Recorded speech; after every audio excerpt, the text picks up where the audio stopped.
We have to bring in the Hall of Fame writer, Ray Didinger, because anytime you need that kind of information, you go to R. Diddy. Ray, how you been, pal? I'm well. How are you? I'm doing really well. Correct me if I'm wrong. Was Ted Plum the offensive coordinator? He was at that time. And then after the 89 season, they made the transition to Richie Cote. Right. Oh, forgettable years. What was your first reaction, response, or memory when you heard of the passing of Buddy Ryan? Well, I wasn't surprised because I knew he had been in declining health for a while, and Jim Solano, who was his agent, had just gone down to Kentucky to visit him. He and Seth Joyner and Clyde Simmons had just gone down to visit him like a week or so ago.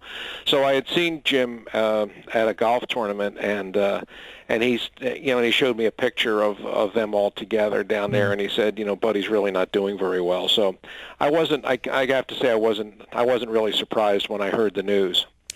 When you look at his legacy, I think people, obviously in this market, right away equate him with the Eagles. But again, you go back to with the Jets and Walt Michaels back in the 60s, and then Minnesota, and then, of course, the Bears. When you look at Buddy Ryan and the legacy defensively that he left in the NFL, I think of just legendary, I think of innovator, but how do you put him with some of the rest of the all-time greats from a defensive standpoint? Because he did create a lot of things, obviously the 46, but the game plan in Super Bowl III to try to shut down the Colts and Johnny Unitas, just your overall take on what he meant to the NFL. Oh, he's a significant figure, especially on that side of the football. He was, when you talk about the really creative and impactful defensive coaches, he's in the conversation there with Bud Carson, Dick LeBeau, Jim Johnson, people like that. The guys who came in and really and were really innovative and really brought in some concepts and some ways of doing things that people hadn't really thought about before or had been willing to try before. And Buddy did that. He was when he brought the 46 in, it was a lot of people looked at that and said, "Man, that is not a very sound defense." It's very risky. You're putting an awful lot of pressure on your corners. It's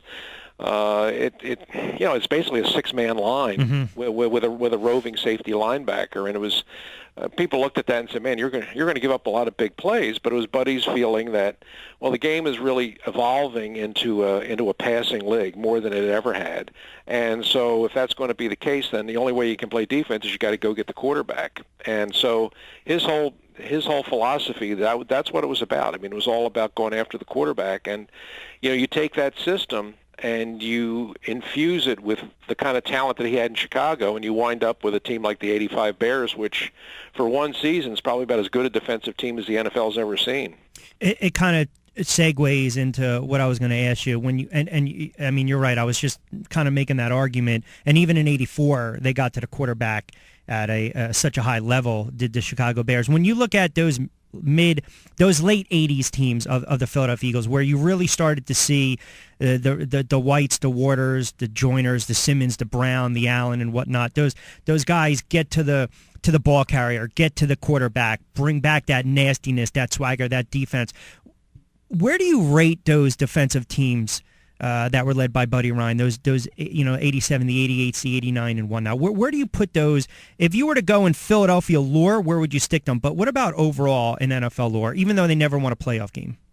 Yeah, well, that's the thing, Rich. You can't get too carried away with a team that never won a playoff game. I agree. I agree, because I have people saying that the argument I've been making, and I didn't mean to cut you off, to me, statistically, arguably, that 85 Bears team is the greatest defense, but I think knee-jerk reaction from people saying, no, the 88, the 89, these Eagles teams can rival that, and I don't agree with that.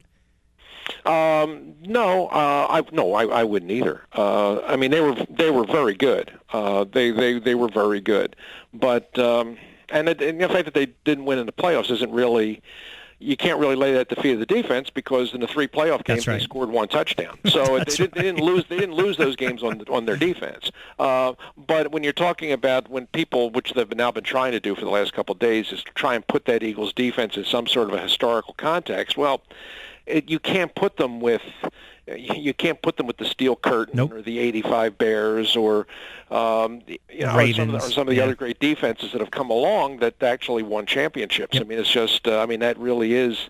It really is kind of a zero-sum game when it comes to that. You either win it or you don't. Now, that defense, and even in Eagles history, people were asking me yesterday, and they were just very very offhandedly just saying, well, he built the greatest defense in Eagles history. And I said, whoa. I don't know about that. I mean, I know most people weren't around in the 1940s, but I mean, the Eagles, the defense that won back-to-back NFL championships in 48 and 49. Yeah, with Van Buren, yep. Yeah, I mean, well, you look back in the history, and they won those two championship games by shutout. Right. They shut out the Chicago Cardinals 7-0, and then the next year in the championship game, they shut out the Rams 14-0. It was the only time in NFL history that a team won back-to-back championship games by shutout. It had never happened before. It's never happened since. So when you talk about the great defenses in the history of this franchise, I think you have to start with those guys. And even the Vermeil team that went to the Super Bowl 15, it isn't thought of in the same way of the Ryan defense, because I guess it wasn't as intimidating as that team. But if you look back on that year, they allowed the fewest points in the league, which is really what defense is all about. And the quarterback efficiency rating against them was somewhere like 52 or 53, which was like 20 points below the league average. Wow. So in those measurables, I mean, that was a great defense too, that actually got to a Super Bowl. So I mean, you have to keep them in the conversation as well. But if you just want to go on the idea of what was the most menacing, colorful, physical defense the Eagles have ever had, well, I mean, you could probably say the Buddy defense was. I mean, his style of play was very effective at that time, and he had some great players playing it.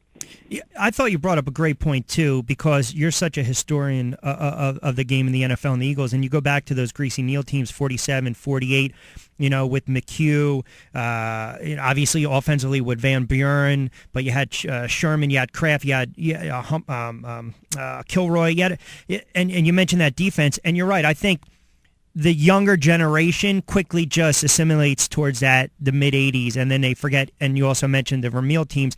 I'll agree with you in this regard. As far as colorful and charismatic, I don't think there was ever a better defense that kind of encapsulated that. I guess if they had a semblance of offense, just a little bit of offense, could they? I don't like to play the what if, but they probably should have won a Super Bowl, yes? Oh, yeah. I don't think they're that far away. I mean, they had a really good defense. I mean, there's no question it was a really good defense. And you talk to, especially if you talk to coaches and players from that era, coaches that had coach against that team, players that had play against that team, and you hear the respect that they have for that team, and what a challenge it was, for the Phil Simmses and the Joe Theismanns and the guys that had to come in and play against them. I mean, nobody wanted to, especially coming into the vet and playing that team. I mean, it was. I mean, that was one day when the schedule came out that everybody circled that date and said, that's one weekend. Maybe I should get a head cold or something. I mean, it was. They had that. The people, even the really good people in the league, nobody wanted any parts of them because they were that good. But on the offensive side, I mean, Buddy just had a very dismissive attitude about offense in general and offensive linemen in particular. And his feeling was that there was no point in investing high draft picks or a lot of resources in offensive linemen. And Buddy would say, I mean, I heard him say it, offensive linemen, all they do is a bunch of big cows that stand around and they kill grass. And his feeling was, I'll just pick up some guy in the 5th round, the 6th round, the 7th round, and we'll just coach him up and put him out there because, that isn't really, those aren't the guys that really win games for you. You need a quarterback, you need skilled position players, and he had that. He had Cunningham, he had Keith Jackson, he had Byers, he had Williams and Barnett. I mean, he had some really good skilled position players, but he never really had a running back, and he never really had an offensive line. And so the kind of team that he built was potent and dangerous, but fundamentally flawed in the sense that they were good enough to win double digits and they were good enough to win a division and get to the playoffs. But once they got in the playoffs and they got up against the real heavyweights, Buddy found that just having a great defense wasn't enough. I mean, 3 playoff games, they scored 1 touchdown. I don't care how good your defense is. You're not going to win a Super Bowl that way. It's excellent analysis. The Hall of Famer Ray Didinger joining us for a couple moments. Rich Quinones here. I was smiling when you talked about, I brought it up yesterday with the heyday in the NFC East with Dallas, the Redskins, the Giants, and you saw the level of success like the Skins and the Giants had in the mid-'80s, and then we saw what happened with the Cowboys in the early '90s. And I was smiling because I remember interviewing Phil Simms a couple years ago, and I asked him about playing those Eagles defenses, and he said exactly what you said. We used to circle that game, and Parcells would come up to me the week of Philly game, and he'd say, "Sims, son, you better strap it on." And that was pretty much it. Like, that was a game where you knew you were going to get the snot kicked out of you.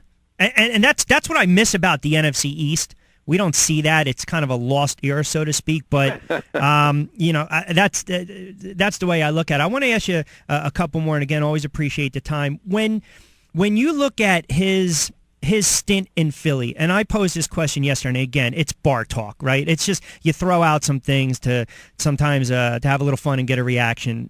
Andy Reid won a ton of playoff games. Andy Reid won NFC Championship, went to the Super Bowl, had a great run with the Eagles. Buddy Ryan didn't win anything, but was colorful in character.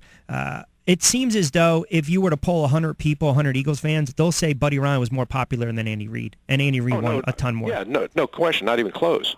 Yeah, I just find that remarkable because it was a cup of I don't want to say a cup of coffee with the Eagles, but a good tenure with the Eagles. And then you look at all the games that Andy Reid won, and the Eagles fans they'll remember. They're not going to sit there. Yeah, they might remember the Tampa Bay loss to close out the Vet, the Jurevicious run, or the Manning with the interceptions against Carolina. But the older fans will be like body bag, House of Pain game, which to me, that game on Monday night against the Oilers, that defined the Buddy Ryan era. To me, that was the game that you looked at the Eagles and said, forget about the Zendejas, the body bag, the pork chop game. The House of Pain game, for what they did because of the way the Oilers were coming in on such a hot streak scoring, to me that defined Buddy Ryan and the Philadelphia Eagles in that era. Well, that was certainly that style. I mean, if you ask, you mentioned the term bar talk. If you're just sitting at the bar with some buddies, and you say, what's your favorite Eagles game? And I used to get these calls when I was at NFL Films when people would call me up and say, I would love to get the video of this particular game or that particular game. It was always the body bag game, the House of Pain game, the Bounty Bowl. It was always those kinds of games. And I think that Buddy, in just the comparison between he and Andy in terms of popularity, the one thing that's true about Buddy, and it's been said over and over now for the last couple of days, is he really got Philadelphia. I mean, he really understood these fans, and he connected with these fans, and he connected with the guys sitting in the 700 level in a way that Andy never did.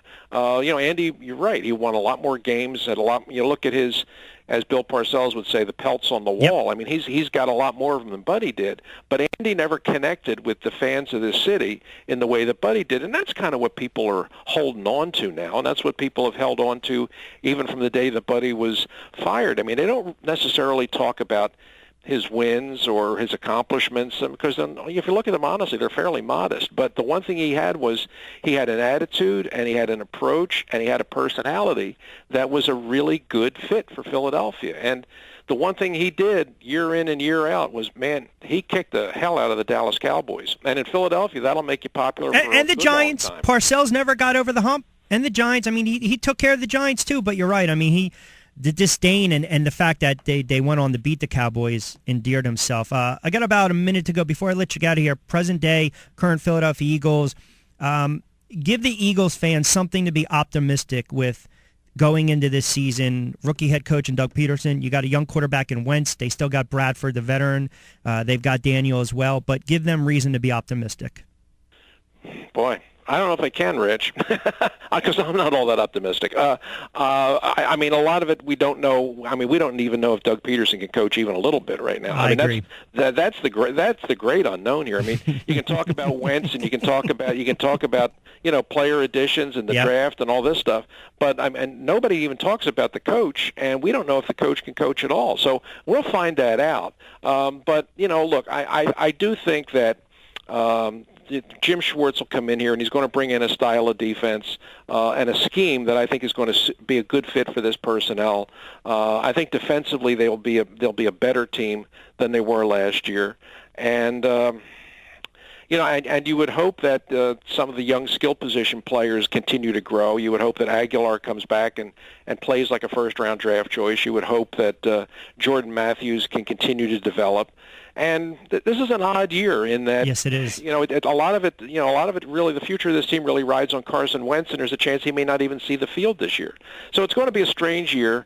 I don't know that it's going to be a year that's going to end up with great achievement, but it's really all about the future of this team. If you're a fan, really rides on Carson Wentz. If he's what they think he is, then I think this team has a chance to do big things, but probably more down the road than right now. Which is another reason I never put stock in everyone looks good wearing red in July and August, and this guy's over this guy on the depth chart, and now there's talk that they might just not even have him suit up on Sundays in reference to Carson Wentz. See, I let it play out. I'm going to ask you the same question probably before week 1, and hopefully for the Eagles fans, your opinion might change. Well, by then we'll have a better gauge. And hopefully we'll know a little more. Yeah, but Ray, last year everyone fell in love with Bradford. One preseason series against Green Bay. They had him in the Super Bowl. Oh, sure. Well, there was no team that was more talked about and more of a chic pick. That's right. The last 2 years than the Eagles under Chip Kelly. Yep. And where did that get you? So maybe this year people don't expect much from them, and maybe this year they'll be just as wrong as they were in the last. Yeah, well, it always gives us something to talk about, regardless. Ray, always appreciate the time. Great to catch up. Appreciate the insight. My pleasure, Rich. Take care. You got it. Take care of yourself. Bye-bye. The Hall of Famer, Ray Didinger.